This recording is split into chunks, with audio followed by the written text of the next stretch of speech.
এর সাথে দিয়ে দেওয়া হয়, কারণ চিনি থেকে যে পানিটা বের হবে সেই পানিটা যদি টানিয়ে নেওয়া হয় তাহলে চাটার পাংশে লাগে না।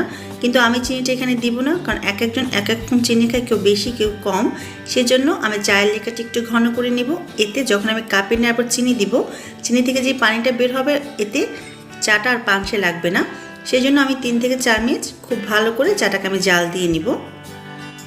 চুলার আঁচ মাঝারি রেখে তারপর আমি চায়ের লিকারটাকে জাল দিব 4 থেকে 5 মিনিটের জন্য। যদি চুলার আঁচটা বাড়ানো থাকে তাহলে কিন্তু পানির পরিমাণটা একেবারে কমে যাবে এবং চাটা তেতো হয়ে যাবে। সেই জন্য মাঝারি রেখে আমি চাটাকে জাল দিয়ে নিব। 4 থেকে 5 মিনিট জাল দেওয়া হয়ে গেছে, লিকারটা একেবারে পারফেক্টভাবে বের হয়ে আসছে। এবার আমি চাটাকে নামিয়ে নিব। চুলাটা আমি অফ করে দিলাম। আজকে গুঁড়া দুধ দিয়ে চা বানাবো, সেজন্য একটা কাপে আমি 1 কাপ চায়ের জন্য 1 টেবিল চামচ পরিমাণ গুঁড়া দুধ নিয়ে নিলাম। অনেক সময় দেখা যায় চায়ের সাথে গুঁড়া দুধটা মিলালে গুঁড়া দুধটা চাকা চাকা হয়ে থাকে, ভালোভাবে মিশে